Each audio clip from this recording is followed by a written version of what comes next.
Come on, baby, don't you wanna go? Come on, baby, don't you wanna go back to that lemon light city, sweet Hope, Chicago. 2 is 4, 4 4 6. Come on, baby, now get your business fixed. Come on, honey, don't you wanna go back to the lemon light? Hi there, I'm Marty Levinson. Welcome to the Northtown News Magazine with the greatest cameraman around, Sonny Hirsch, and your host, Avi Myers. Thank you, Marty. Avi Myers, Northtown Neighborhood News Magazine, a presentation of Sonny Hirsch and myself. Dial us up on the web at www.ntnm.org. Community Policing, caps24.org. Hi, Kathleen. How you doing? Sorry I didn't say hi last time, but I had to do it this time. For those of you who saw the beginning of the show, we're doing data recovery on our hard drive, that stores everything. Excuse me, my allergies are really acting up today. And so right now I don't have most of the Marty Levinsons and the regular beginning to the show together, so you get to see some quaint, interesting stuff instead.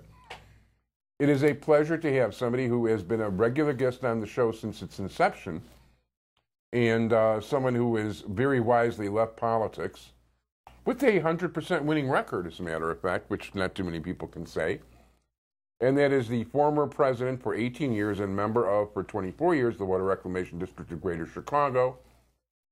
Now with K Plus Engineering, that is Terry O'Brien. Terry, how you doing? Good, Avi. Thanks for having me on. First of all, thank you so much for being here. That was the only election I lost, so it wasn't 100%. Oh, that's true. I forgot about that. I should have got the one with the water wreck. That's why I didn't put that on. Oh, I didn't look at the small type. I just thought it'd be cool to wear an O'Brien sticker when you were here. There you go. Well, thank you. I appreciate it. Hey, my pleasure. Good seeing you. You and too. Sonny. And always a pleasure to have you here.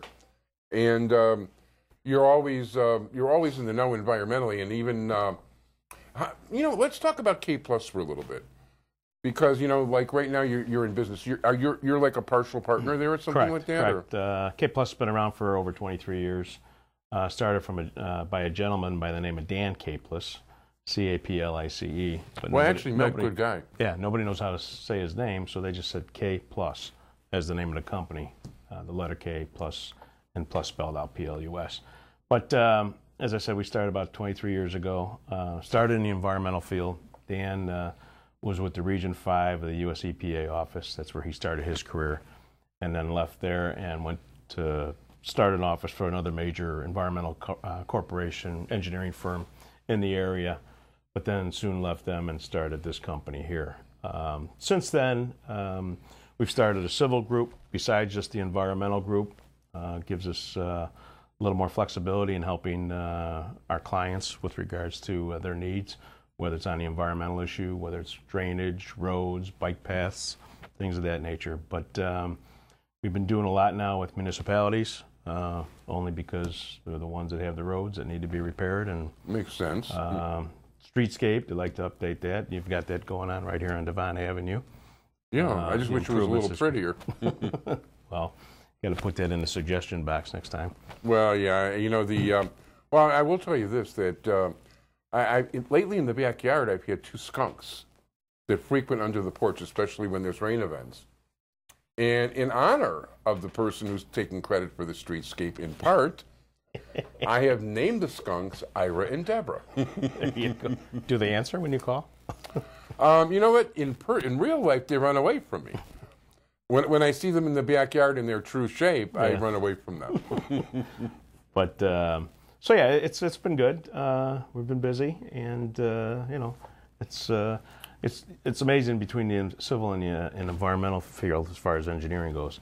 When you have an environmental issue and you address that issue and you fix that problem, normally it doesn't come back, especially with the private sector clients, because if it does, then it's costing them even more money to resolve those problems. And usually the first time around, they learn their lesson. But on the civil side of things, just because of the wear and tear that the roads take all the time, With all the flooding that we've had lately, we're doing a lot on the drainage side of things, trying to find ways to deal with these problems. The biggest issue, again, is the infrastructure, and that's not just only here locally, obvious across the United States. It's been so underfunded as far as making repairs to the infrastructure. Just an inch to an inch and a half of rain here locally in the Chicagoland area, you'll receive some flooding because the sewers aren't big enough to convey the water to their final destination. Yeah, as you taught me, an inch and a half of rain would be about 22.5 billion gallons approximately. Correct. And even the deep tunnel at its peak can probably maybe take care of it. Oh, and I should point out to those of you, if you want to see a really interesting video, and when my 10 nieces and nephews are here, and they really don't like TV at all, but they'll watch an interesting video. I showed them the deep tunnel. There are, at present, there are 126,000 watches and counting. Oh. And last year, even though it was done like 8-9 years ago, whenever it was the single most watched video of 1,000 videos on our site. Whew, that's fantastic. It even beat out Tracy Butler, and she's a lot cuter than you. And guess what? Yeah. That hole in the ground you were down in, yeah, when you filmed it, will be going online in a couple weeks. Yeah, it's very cool. It will be used for combined sewer overflows and stormwater during heavy rain events. Yeah, my little nephews were asking me if they can go down there. They actually, this past summer, they had tours of that facility. Yeah. As they were finishing the construction, the finer points of what needed to be done. But I believe on the weekend they were running tours Saturdays and Sundays. Now, whether they're still doing it, I'm not sure, because I thought they had have this the facility completed by August 15th. Are they lowering them in the crane like we did? No, they're actually, there's a roadway that goes down there, so they've been taking them down in a bus. So I said, I hope they check the brakes to make sure that they work. That's a good idea. Now, when you were talking about, like, I forget the exact word, like permeability or rainwater runoff or whatever, one of the things that's always intrigued me that we've talked about in the past is this permeable cement. Yeah.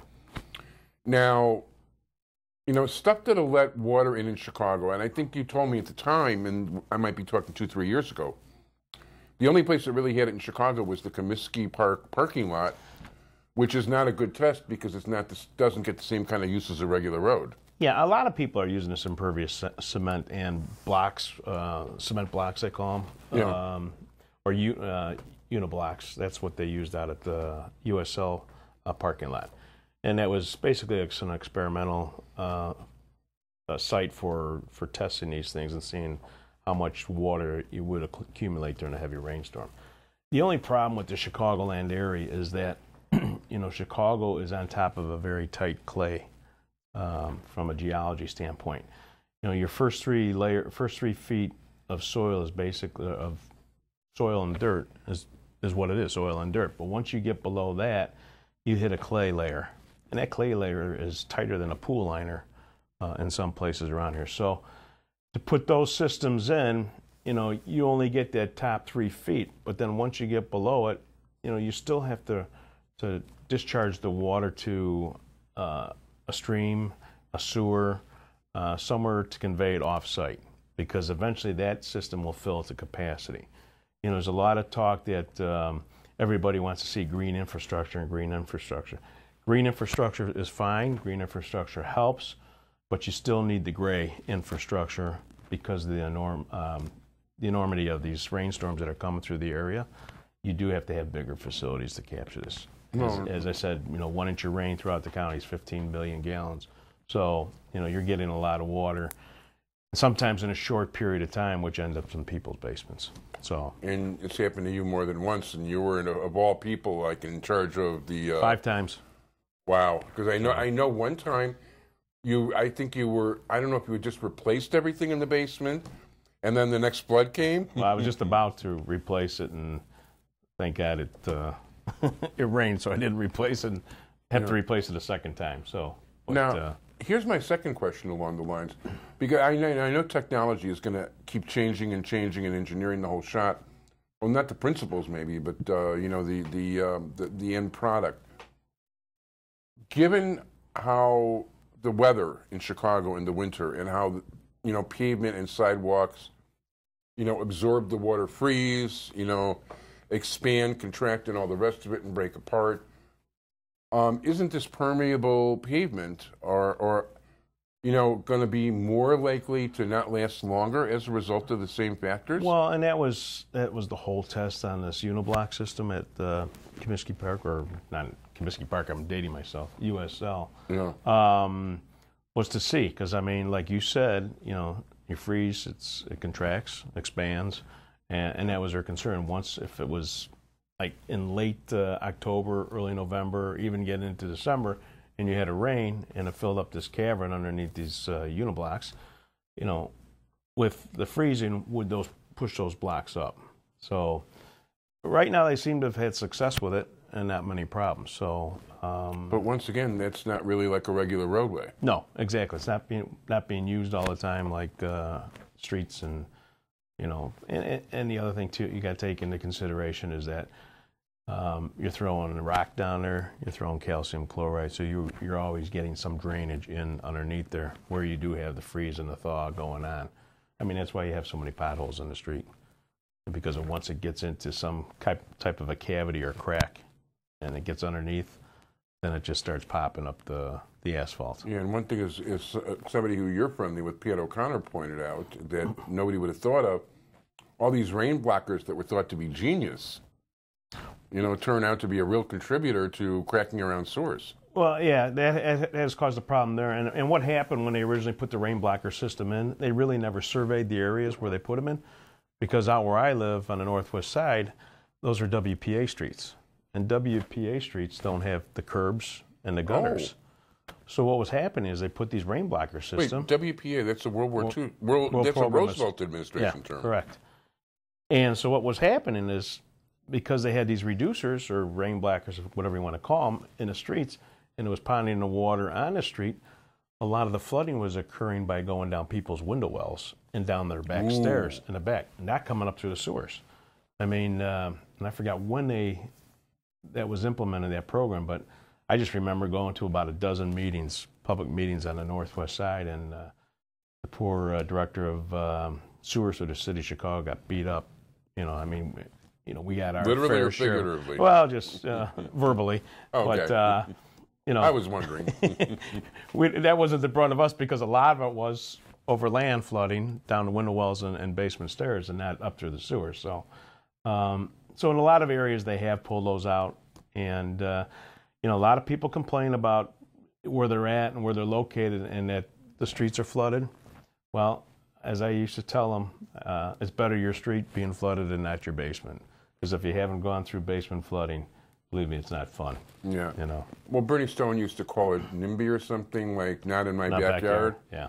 And by the way, speaking of Bernie Stone, because there was a rain blocker that was right in front of the house here, and when it did rain and that rain blocker was, in position, that's the one time that the front of my house would be flooded. Thank God. Whoever did the waterproofing did the greatest job in the world. We don't have a problem. But I particularly enjoyed when I did a shoot and Bernie Stone had to wade through that water. I mean, may he rest in peace, and he's a great guy. Problem is, you didn't get him on the shoot walking through the water. Or was he walking on water? No, and you know what? Because he... it's funny, that was one of the few things he didn't complain to me about.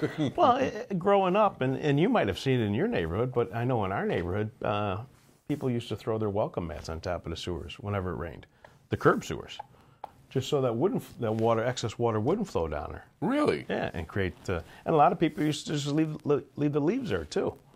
Well, the leaves were a common thing. As they used to love the burning of the leaves in the fall, which is illegal now. My actual memory of floods is whenever there was a serious rain. My dad kept his merchandise in my aunt's store. Basically, he had the bottom half. He had about half they split the store about 50-50. My dad had the back half because he wasn't retail. Whenever there was a serious flood, we sort of had to erect a dam by the basement. And I remember one time the water was the backyard was completely washed out. Yeah. There was no grass or nothing to hold anything. And the water would become pouring down the basement. So we'd have to try to put everything one layer up and trying to build a dam in front of that door was worthless. Yeah. I mean, that was one of the things when he finally moved north, he was not unhappy about losing that part. Now, if you guys had rain barrels back then. Could have That would have made water. a big, yeah. And there's a big program going on right now with the district. There's like 15,000 rain barrels that they have to get rid of under this new consent decree order that they signed with the federal government. And that. Oh, no wonder Mariana was trying to push them on me. Yeah, and well, I mean, a lot of communities are doing it. I just heard the 19th ward, probably blanketed their whole ward with these rain barrels. Nice. And that will help, but that's not going to be the end all to solving a lot of the problems. You're still going to need the gray infrastructure. Yeah, I mean, you can't rush things before their time's already. You take a look at things at Solyndra and all these investments in companies. $500 million in a company that went belly up and never produced anything. Yeah. You wait till things are ready. It's like, as much as people, the idea of using all this green, this right now is great. It's not just a matter of not being cost effective. It's also a matter of it just ain't ready to go yet. There just isn't enough of it. Well, it's orange in Colorado and orange in Utah and orange in New Mexico right now. Orange? Yeah. The Animas River. Oh. The EPA at work. I just throw all the orange Irish stuff. Up here we dye the river green. Down there they dye it orange. I orange. will never forget. One time, I guess I was wearing the wrong color. I don't think about these things. But I saw you on a St. Patrick's Day, and you asked. I was wearing a Protestant color. I didn't even brown, was it? Orange. Orange. So, I made sure I never wore that around. You're from Northern Ireland. So, but yeah, that's a tough situation down there. I mean, who knows what they're going to do with that? Some of it is just patience. I mean, look, even by the year 2030 or 2035, according to all the worldwide estimates, not even 10% of the, well, it depends how you define things, but so little of the world's needs, despite all the advancements, are going to be filled by self-sustaining green technology. Yeah. I guess that depends in part how you define that. Well, that's it. I mean, and technology may work in one area, but not work in another. I mean, again, you got to look at the areas that you're dealing with, and you got to look at the ground. I mean, the ground is not the same. Michigan, they have a sand layer beneath it. Oh, I saw you've got an office now in Michigan City, is it? Or? Michigan City. Yeah. We have an office down there. We used to take vacations there. We're like, was it Sherwin-Williams, covering the world? Yeah. With paint. That was their slogan. So, yeah, we got an office down there. We've got one down across from Pingtown Park on 18th Street. Okay. Then we have the one out in Hinsdale. And that's the one you're out of usually? Yeah, I go to that one most often. So. No, you're Northwest, so that would... Well, I'll tell you, to either drive downtown during rush hour or drive out there, it's about the same amount of time. Well, so the Eisenhower out there really... Yeah. Well, I normally take the tollway. So okay. I'm contributing to the state. Well, that's good. Just wish the state contributed to the state. That's a story for another day. That's... you know what, Dad? I don't think that's ever getting fixed. I mean... it's like people presume that everything is fixable. Everything isn't necessarily fixable just because it happens in a half-hour sitcom. Yeah. Well, I mean, this whole thing with the Chicago public schools, and, they're talking about their pension fund and that if they have to contribute 7% more. And I'm not sure what they're contributing now, if it's 2%, but most public employees... I think it's 2. Is it? Yeah. Most public employees contribute 9% to their pension funds. So... I know they think they're losing 7% of their pay, but if you go back all the years where they're only paying 2% instead of 9%, they're actually, they're making more money than they're doing just fine. With all due respect to them, and I don't want to knock the Chicago public school teachers. No, but the fact of the matter is, you know what? You also can't bring it to a situation whereby, the Chicago public schools, unlike the state of Illinois, can go bankrupt. Yeah. That is a possibility. If that happens, all these pensions are non-existent. Pretty much. Yeah. So that would be a very unhealthy situation in my book. No, it's not good at all. So we just got to hope that cooler heads prevail and they find out a solution to dealing with this problem. So no, absolutely, that would be good. But the part of the problem is participates in it. Yeah, we've got a very antagonistic mayor who. If there's a flame to ignite, he's certainly good at it.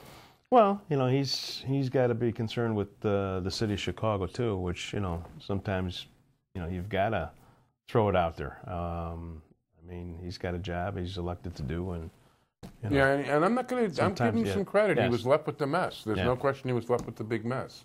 So, But I will say I'm very proud of the fact that I've never voted for him. I think I endorsed him once when he was a congressman, and I took that back the time after. and I believe he was your congressman.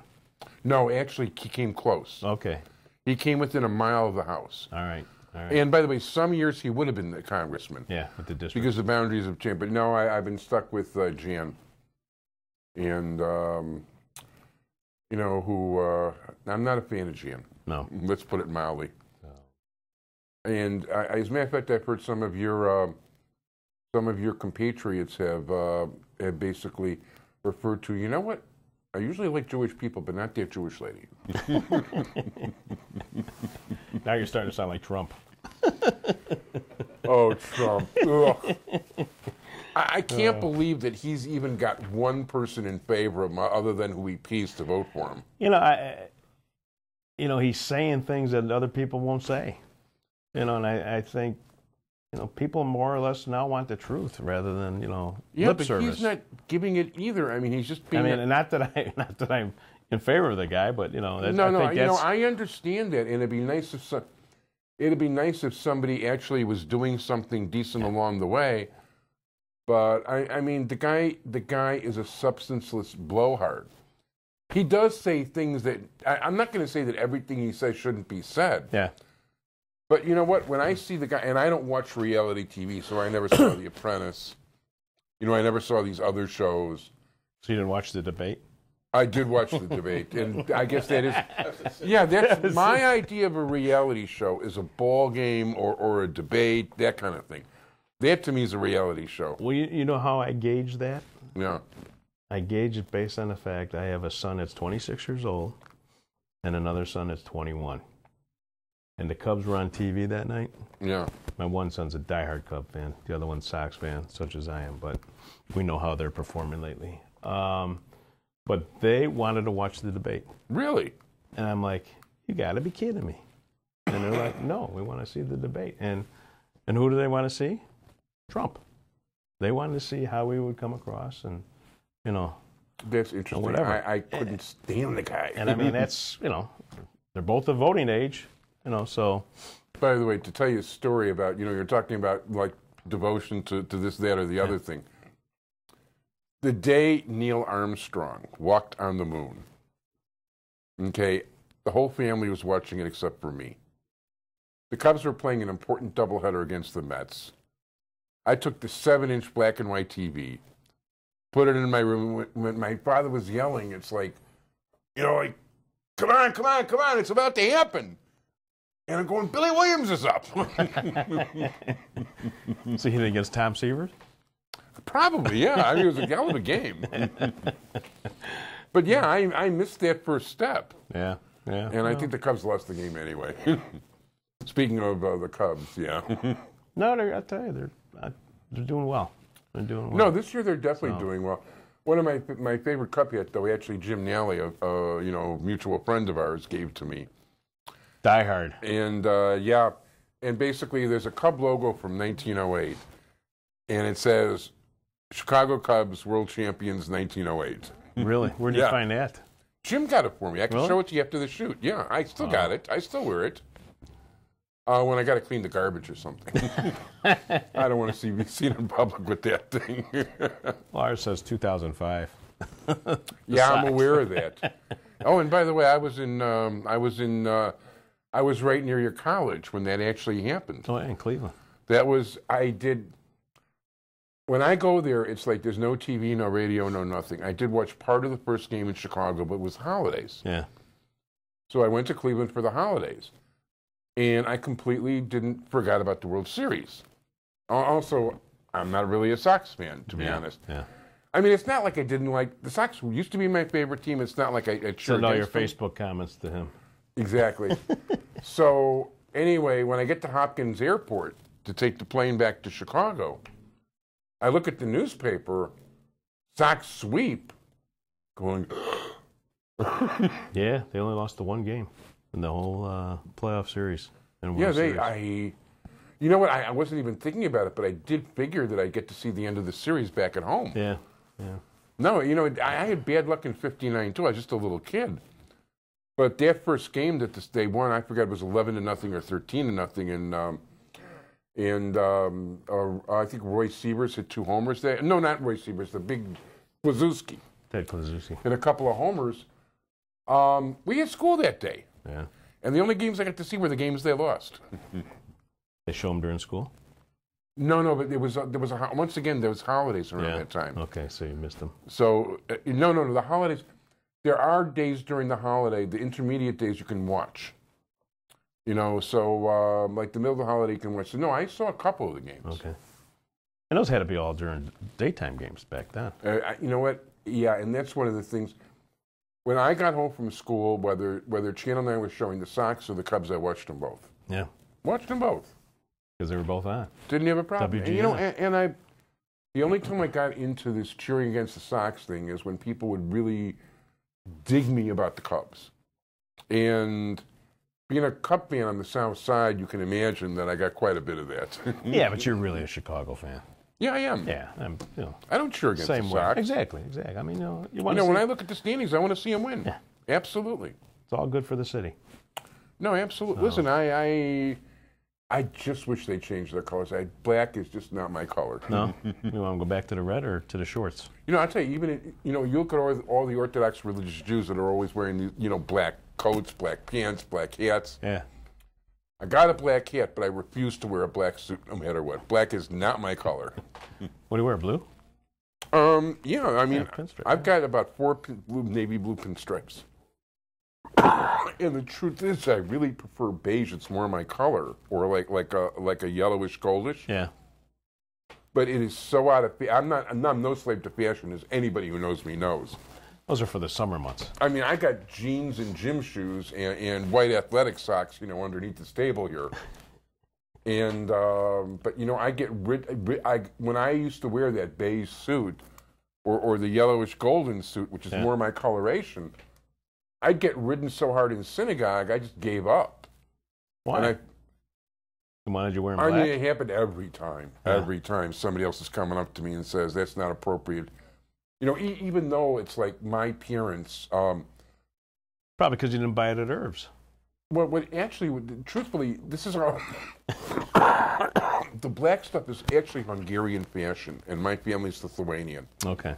And when I look at the family pictures, and I could show you people were wearing gray, people were wearing straw hats, people were wearing, like colors. But, I mean, it's like all of a sudden black came in. Yeah. So we only got a minute and a half, so what do you want to talk about? I just want to thank you for having me on. It's good to see you. First of all, it's my pleasure. And I want to give my condolences to Kathleen. You were telling me before she lost her parents, and I'm very sorry to hear that. And, I hope you'll, may you know no more sorrow. And but in any event, it sounds like K Plus is doing very well. We are. Knock on wood. It's been good. It's I thought things would slow down a little being in the private sector, but it's just as busy as it was in the public sector. So yeah, I know you've had to cancel a couple times, but at least you give me enough notice. Not like some of these guys who call me today and say, "Can't make it." And I eat a lot more lunches now, so that's always which isn't good for my waistline, but Excuse me. It's good. It's good. I'm still doing good things. Trying to help the environment as well as people with flood issues. So. No, that's a real good thing, definitely. And I still go back to the water rec once in a while. We had meetings down there. So I've never actually been in there. I kept wanting to go, and I just never did. To the office buildings? Yeah. Oh, okay. I'm so rarely downtown or near north. Yeah. As a matter of fact, when when I used to go to anywhere near there, is if you were having some event. That's when I'd be downtown. Yeah. So. Because you always had a great group of people. Anyway, we're really out of time. Do you want to give anybody contact information for yourself or K Plus? Or if they want to reach me, my number is 312-207-1600 at K Plus. Terry O'Brien, now with K Plus, 24 years, Water Reclamation District, and 24 of those years, 18 of those years, the president. Thank you, Sonny Hirsch. Thank you, Terry. Always a pleasure to see you. Thank All you, the Abby. best. Thank you for having me on. Bye-bye.